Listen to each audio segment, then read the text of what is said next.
গগৈ ডাঙৰীয়াৰ যিটো পাৰফৰ্মেঞ্চ যোৱাবাৰ লোকসভাত সেইটো গোটেই দেশৰ মানুহে দেখিছে যে দেশখনৰে এক শক্তিশালী কণ্ঠ হিচাপে আমাৰ উত্তৰ পূৰ্বাঞ্চলৰ এক শক্তিশালী কণ্ঠ হিচাপে আৰু আমাৰ অসমৰ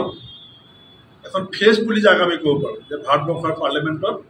face of Assam voice of north east Gaurav Gogoi ডাঙৰীয়াক দ্বিতীয়বাৰৰ কাৰণে ডেপুটি লিডাৰ দিয়াটো আমাৰ অসম কংগ্ৰেছৰ কাৰণে আৰু উত্তৰ পূৰ্বাঞ্চলৰ কাৰণে অত্যন্ত ভাল কথা। মই আমাৰ নেত্ৰী ছোনিয়া গান্ধী ডাঙৰীয়ানী, খাৰ্গে ডাঙৰীয়া, ৰাহুল গান্ধী ডাঙৰীয়াক মই আন্তৰিক ধন্যবাদ আৰু কৃতজ্ঞতা জনাইছোঁ আৰু আমি আশাও কৰি আছোঁ যে গৌৰৱ গগৈ ডাঙৰীয়াই উপদলপতি পদটো ধাৰাবাহিকতা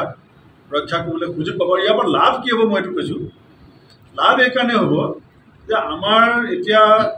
ইণ্ডিয়া এলায়েন্স বুলি ক'লে এমপিৰ সংখ্যা বহুত বেছি হৈ গ'ল, সময় এটা নিৰ্ধাৰিত হৈ থাকে, কিন্তু ডেপুটি লিডাৰজনে প্ৰায়ে কথা ক'বলৈ সুযোগ পায়, মানে তেওঁ সন্মুখৰ পৰা নেতৃত্ব দিবলৈ সুযোগ পায়। গতিকে আমাৰ অসমৰ বিষয়বিলাকৰ ক্ষেত্ৰত উত্তৰ পূৰ্বাঞ্চলৰ বিষয়বিলাকৰ ক্ষেত্ৰত আগতে যিটো আমাৰ মনত ভাৱ আছিল যে অসম বা উত্তৰ পূৰ্বাঞ্চল সংসদৰ মজিয়াত শক্তিশালীভাৱে প্ৰতিনিধিত্ব নহয়, সেইটো আমি এতিয়া পূৰণ কৰিবলৈ সক্ষম হৈছোঁ আৰু কংগ্ৰেছৰ কেন্দ্ৰীয় নেতৃত্বই অসম তথা উত্তৰ পূৰ্বাঞ্চলকো গৌৰৱ গগৈ ডাঙৰীয়াৰ পদোন্নতিৰ জৰিয়তে যথেষ্ট গুৰুত্ব দিছে বুলি মই অনুভৱ কৰিছোঁ। 13খন যি উপ নিৰ্বাচন হৈ গ'ল,